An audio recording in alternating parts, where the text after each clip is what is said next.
আসসালামু আলাইকুম, স্বাগত জানাচ্ছি সকালের সংবাদে। আপনাদের সঙ্গে আছি আমি সিনথিয়া রহমান। রাজধানীতে শুরু হওয়া আন্তর্জাতিক বিনিয়োগ সম্মেলন আজ আনুষ্ঠানিকভাবে উদ্বোধন করবেন প্রধান উপদেষ্টা ডক্টর মোহাম্মদ ইউনূস। এদিন স্টারলিংকের ইন্টারনেট সেবা পরীক্ষামূলকভাবে ব্যবহার শুরু হবে। বিদেশি বিনিয়োগকারীদের বাংলাদেশে বিনিয়োগ পরিবেশের বিভিন্ন দিক তুলে ধরে বিনিয়োগ বাড়ানোই এই আয়োজনের উদ্দেশ্য। এর আগে সোমবার রাজধানীর হোটেল ইন্টারকন্টিনেন্টালে বাংলাদেশ বিনিয়োগ উন্নয়ন কর্তৃপক্ষ বিডার আয়োজনে 4 দিনের সম্মেলন শুরু হয়। সম্মেলনে 50টি দেশের 500-রও বেশি বিনিয়োগকারী অংশ নেন। এদিকে গতকাল বাংলাদেশে নিযুক্ত শীর্ষস্থানীয় মার্কিন বিনিয়োগকারীরা যুক্তরাষ্ট্র বাংলাদেশ বিজনেস কাউন্সিলের প্রতিনিধিত্বে রাষ্ট্রীয় অতিথি ভবন যমুনায় প্রধান উপদেষ্টার সঙ্গে বৈঠক করেন।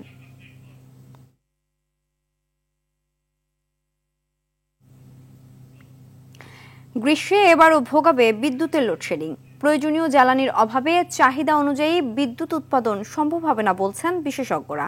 এ মৌসুমে প্রায় 1,500 মেগাওয়াট লোডশেডিংয়ের ধারণা কর্তৃপক্ষের। বিদ্যুতের ব্যবহার 15% কমিয়ে চাপ মোকাবিলার পরিকল্পনা করছে মন্ত্রণালয়। রুদ্র রফিকের রিপোর্ট, ছবি তুলেছেন শফিকুল আলম। গ্রীষ্মে বিদ্যুতের চাহিদা বাড়ে কয়েক গুণ। সর্বোচ্চ চাহিদা 18,000 মেগাওয়াট বলে ধারণা কর্তৃপক্ষের, আর সর্বোচ্চ উৎপাদন ক্ষমতা 15,000 মেগাওয়াট। ফলে ঘাটতি মেটাতে লোডশেডিংয়ের বিকল্প নেই। ডলার সংকটের কারণে পর্যাপ্ত জ্বালানি সরবরাহ না থাকায় সক্ষমতা থাকা সত্ত্বেও বিদ্যুৎ উৎপাদন করতে পারছে না বিদ্যুৎ কেন্দ্রগুলো। সংকট মোকাবেলায় জ্বালানির সাশ্রয়ী বাল্ব ব্যবহার, এসির তাপমাত্রা 25 ডিগ্রি সেলসিয়াসের উপরে রাখা সহ বেশ কিছু পরিকল্পনা নিয়েছে সরকার। তবে এর কার্যকারিতা নিয়ে প্রশ্ন রয়েছে বিশেষজ্ঞদের। জনগণকে উদ্বুদ্ধ করে এইভাবে সাশ্রয়ী প্রোগ্রাম কখনোই ভালোভাবে কাজ করে না।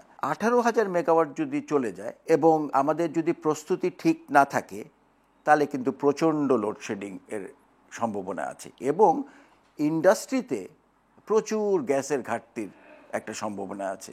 বিদ্যুৎ সংকট মোকাবেলায় বিদ্যুতের উৎপাদন ব্যয় কমানোর উপর জোর দেন এই বিশেষজ্ঞ। বিপিসির তেল আনা নেওয়া করতে 3 মাসের কত কোটি টাকা লাগে, সেই টাকা যদি আমরা ব্যাংক থেকে ঋণ না করে, আমাদের ডেভেলপমেন্ট তহবিল আছে, কোম্পানিগুলো নিজস্ব টাকা আছে, সেই সব টাকা দিয়ে যদি আমরা এই বিদ্যুৎ জ্বালানি সরবরাহ করি, তাহলে ব্যাংক থেকে 13.5% সুদে টাকা নিতে হয় না। অযৌক্তিক এবং অন্যায় কস্টগুলো যদি আমরা মুক্ত রাখতে পারি, তাহলে এখন বিদ্যুতের যে দাম দিচ্ছি সেই দামের থেকেই কম দামে বিদ্যুৎ সরবরাহ করা সম্ভব এবং ঘাটতিও থাকে না, ভর্তুকি দিতে হয় না, মূল্যবৃদ্ধির চাপও থাকে না। তাহলে এই কাজটাই সরকার ক্ষমতায় এসে কেন করলো না? ব্যয় কমাতে হলে কমাতে হবে দুর্নীতি। তবে বিদ্যুৎ খাতের দুর্নীতি রোধে সরকারের সদিচ্ছা দেখছেন না অধ্যাপক শামসুল আলম। যে সমস্ত বেসরকারি খাতের কাছ থেকে বিদ্যুৎ কেনা হচ্ছে, সরকারি খাতের কাছে বিদ্যুৎ কেনা, তারা এইরকম ধরনের অন্যায়, অযৌক্তিক তথা লুণ্ঠনমূলক ব্যয় সমন্বয় করে তারা মূল্যহার নির্ধারণ করেছে। সরকার নিজে মূল্যহার নির্ধারণের ক্ষমতা হাতে নিয়ে গ্যাসের দাম বাড়াইছে, তেলের দাম বাড়াইছে, বিদ্যুতের দাম বাড়িয়ে নিছে। তাহলে এই বাড়ায় আমি যে ঘাটতিটা তৈরি করে নিলাম আর্টিফিশিয়ালি, সেই জায়গাটাই নিয়ন্ত্রণ করতে সরকার চাচ্ছে না। সরকারের মধ্যে কোনো ইচ্ছা দেখা যাচ্ছে না। আমরা সেই জায়গাটার উপরে গুরুত্ব দিচ্ছি।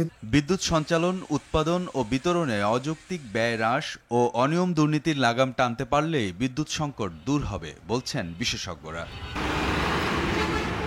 রুদ্র রফিক, RTV, ঢাকা। দেশে ভূমিকম্প প্রবণ এলাকার অন্যতম বন্দরনগর চট্টগ্রাম।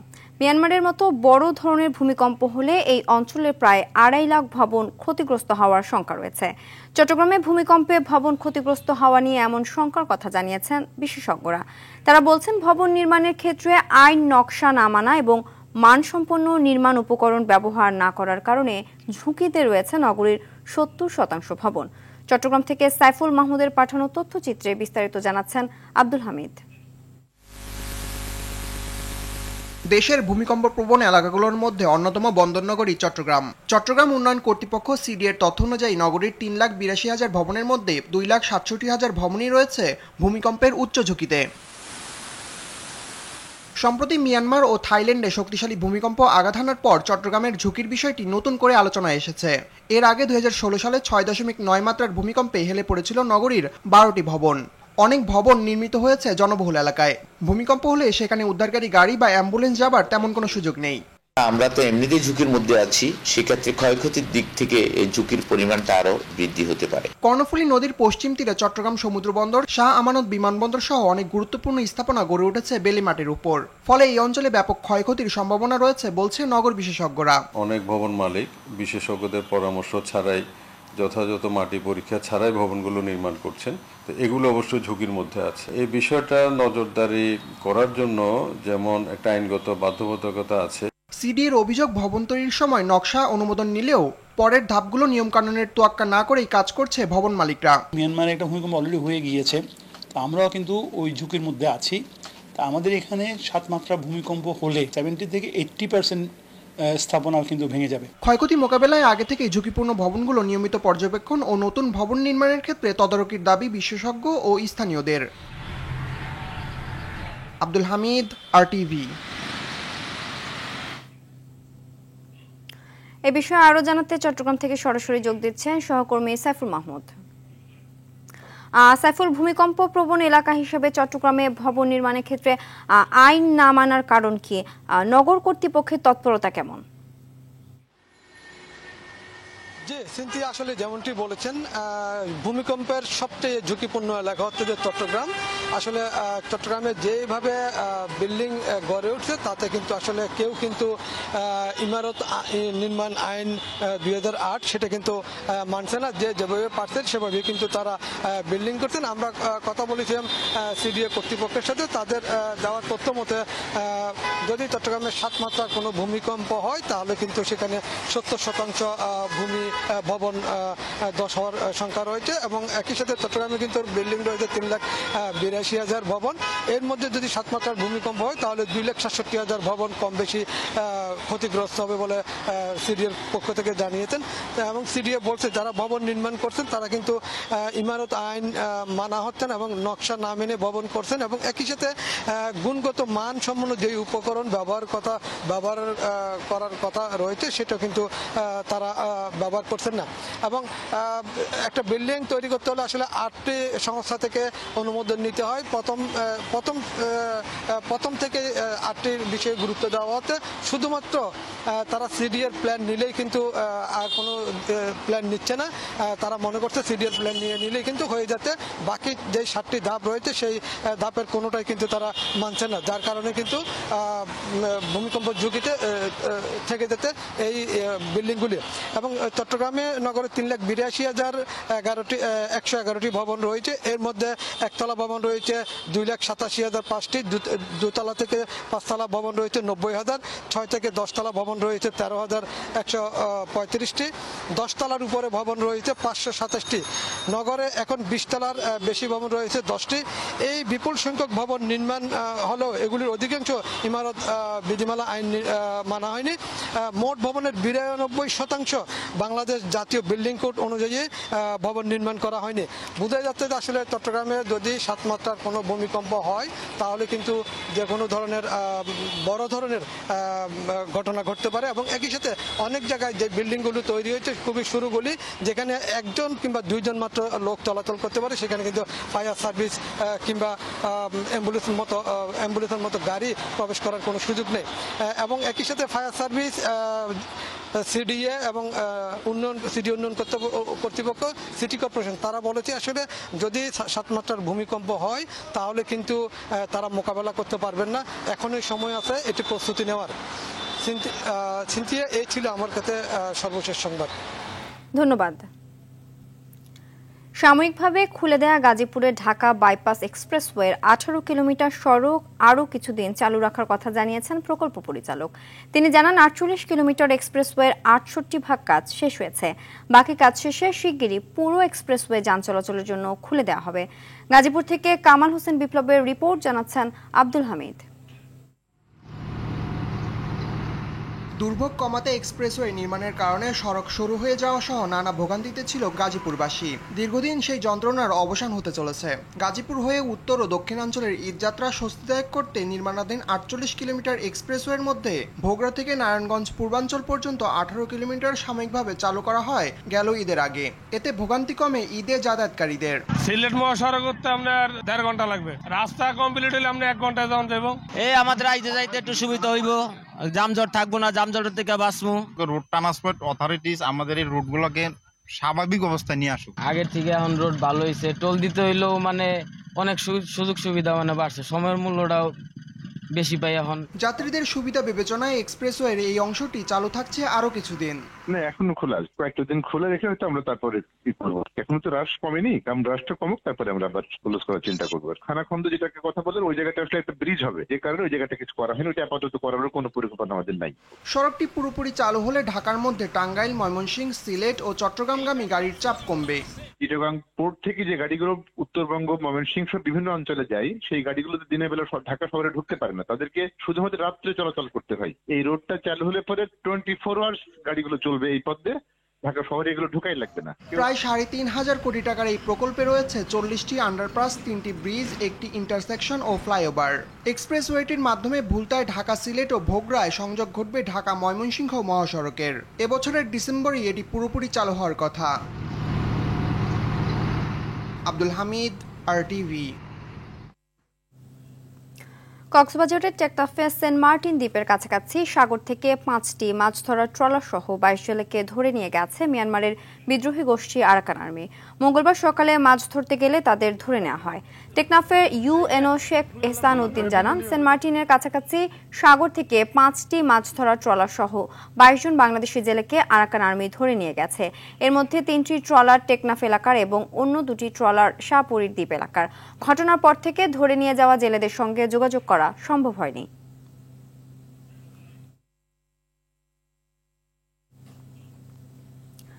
আন্তর্জাতিক প্রসঙ্গ।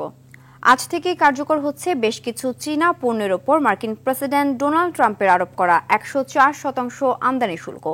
এক ব্রিফিংয়ে কথা জানান হোয়াইট হাউসের প্রেস সেক্রেটারি ক্যারোলিন লেভিথ। আর ট্রাম্পের শুল্ক আরোপের হুমকির প্রতিক্রিয়ায় শেষ পর্যন্ত লড়াই চালিয়ে যাওয়ার অঙ্গীকার করেছে বেইজিং।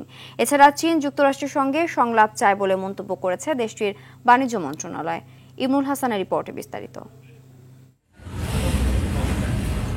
মার্কিন প্রেসিডেন্ট ডোনাল্ড ট্রাম্পের পাল্টা শুল্কের ঘোষণায় বিশ্বব্যাপী বাণিজ্য যুদ্ধ শুরুর আশঙ্কা দেখা দিয়েছে।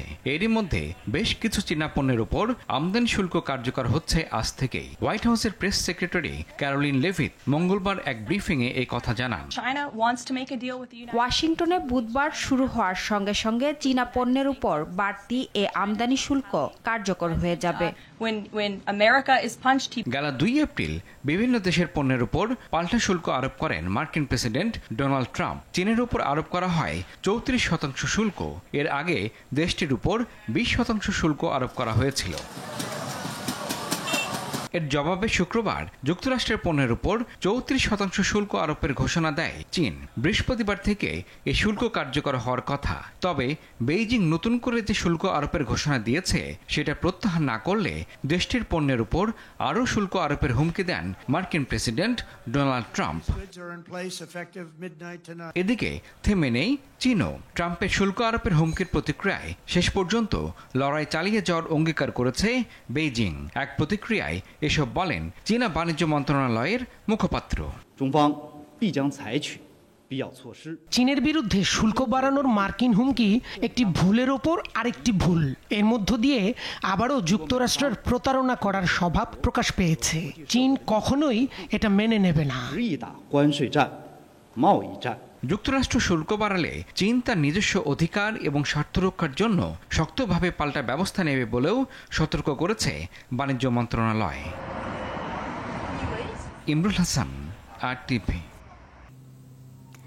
ঝিনাইদহের মহেশপুরে ট্রাক চাপায় 2 জন নিহত হয়েছে। এ ঘটনায় আহত হয়েছে আরও 3 জন। মঙ্গলবার রাতে উপজেলার কৃষ্ণপুর এলাকায় দুর্ঘটনা ঘটে। মহেশপুর থানার অফিসার ইনচার্জ জানান, খালিশপুর বাজারের একটি সেলুনের দোকানের কর্মচারী বন্ধু সহ 3 জনকে নিয়ে মোটরসাইকেল যোগে বাড়ি যাওয়ার পথে কালীগঞ্জ জীবননগর সড়কে পৌঁছালে 2 মোটরসাইকেলের মুখোমুখি সংঘর্ষ হয়। এতে মোটরসাইকেলে থাকা 6 জন রাস্তায় ছিটকে পড়লে একটি ট্রাক 3 জনকে চাপা দেয়। এতে ঘটনাস্থলেই মারা যায় 2 জন। আহত 3 জনকে উদ্ধার করে হাসপাতালে ভর্তি করা হয়। আইডিএলসি পরিবর্তনের পথে বাংলাদেশ।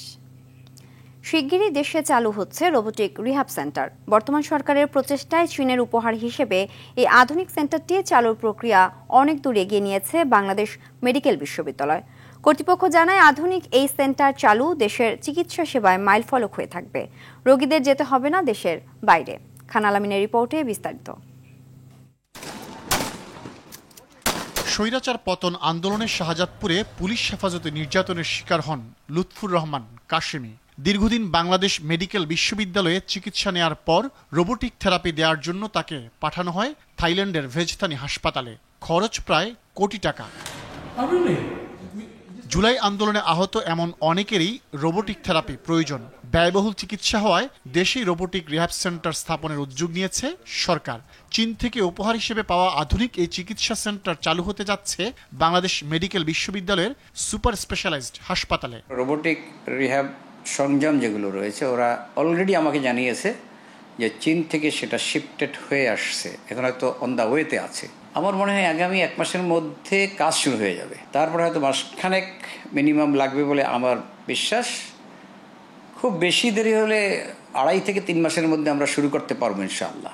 রোবোটিক রিহ্যাব সেন্টারটি দেশের চিকিৎসা সেবায় মাইলফলক হয়ে থাকবে বলে জানায় বিএমইও কর্তৃপক্ষ। এই রোবোটিক রিহ্যাবের মাধ্যমে আমরা আশা করছি যে যারা ডিজেবল হয়েছে তাদের অনেককেই পূর্ববর্তী কার্যক্রম বিশেষ করে পূর্ববর্তী পেশায় ফিরিয়ে নেওয়া সম্ভব। রোবটের মাধ্যমে এই ধরনের ফিজিক্যাল এক্সারসাইজ, ফিজিক্যাল বিভিন্ন থেরাপি, এই জিনিসগুলো এনশিওর করলে আরও উন্নততর চিকিৎসার যে আউটকাম বা রেজাল্ট আমরা পাব, এবং এটি খুবই একটা নতুনত্ব বিষয় হবে আমাদের এই বিশ্ববিদ্যালয়ের জন্য, এবং এটি পর্যায়ক্রমে অবশ্যই গণমানুষের নানা রকমের স্বাস্থ্য সমস্যায় ভূমিকা রাখতে পারবে।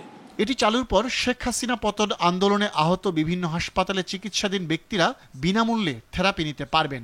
পাশাপাশি স্বল্প মূল্যে সাধারণ রোগীদের এই চিকিৎসা সেবা দেওয়ার পরিকল্পনার কথাও জানিয়েছে বাংলাদেশ মেডিকেল বিশ্ববিদ্যালয় কর্তৃপক্ষ। খান আলামিন, RTV, ঢাকা। নোয়াখালীর হাতিয়ায় সরকারিভাবে ভূমিহীনদের থাকার জন্য তৈরি করা টুইন হাউসের রাজত্ব কায়েম করে রেখেছেন রহমান নামের এক ব্যক্তি। ভূমিহীনরা তাকেই সরকার হিসেবে জানে। সরকারিভাবে তৈরি এসব ঘরে ভূমিহীনদের থাকতে গুনতে হচ্ছে অর্থ।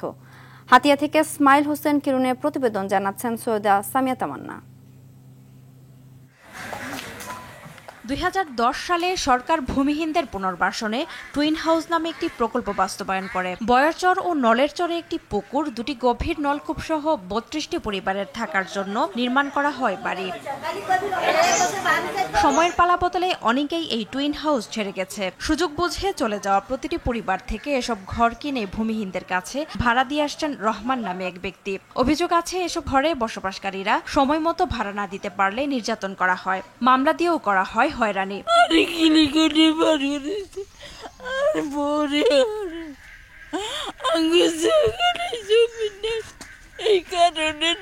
কি সমাজরা লাগাই দিছে না হিয়ার মনেতন কইছে সেটা হিয়ার মশার আল্লাহ জানে। হিয়ার হদ্দি নাই দিছে আরে ফিডে আর কোলা আসলে আর মাইয়া দিছে মচ্ছর গুই মারি। রমানের ঘর দাবি করি আমার ছেলের গর্তন বাইর করে দিতে চায়, আমার ছেলে বাইরে কিছু নাই, জায়গার জমি কিছু নাই, আমি বের করে থাকি। যারা বর্তমানে ঘরে আছে তাদের থেকে ঘরগুলা ভাড়া দেওয়া হয়েছে। ভাড়া দেওয়ার কারণে এখানে হয়তো তৃতীয় আরেক পক্ষ বাজি এই ঘরগুলা তাদেরকে দখল করে দেওয়ার চেষ্টা করতে। অভিযুক্ত রায়হানের স্ত্রী জানান ভূমিহীনরা আর্থিক সমস্যার কারণে তাদের কাছে ঘর বিক্রি করে গেছে। সরকারি ঘর আমি কিনতাম পারি না স্যার, এরা কিনছে আর সবাই বিক্রি করে যায়, অনেক বিপদ হয়েছে, আমার তো বেশি আমি কিনে নিয়েছি। সরকারি খাস জায়গায় তৈরি টুইন হাউস ক্রয় বিক্রয়ের সুযোগটি জানিয়ে জড়িতদের বিরুদ্ধে ব্যবস্থা নেওয়ার কথা বলেছেন এই কর্মকর্তা।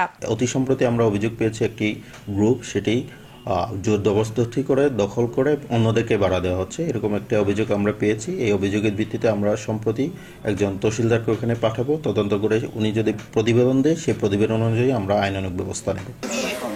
সৈয়দা সামিয়া তামান্না, RTV। আবারও আন্তর্জাতিক প্রসঙ্গ। মুসলিমদের বিক্ষোভ এবং বিরোধী রাজনৈতিক দলগুলোর তীব্র আপত্তির মধ্যেই ভারতে আজ থেকে বিতর্কিত ওয়াকফ আইন কার্যকর হয়েছে।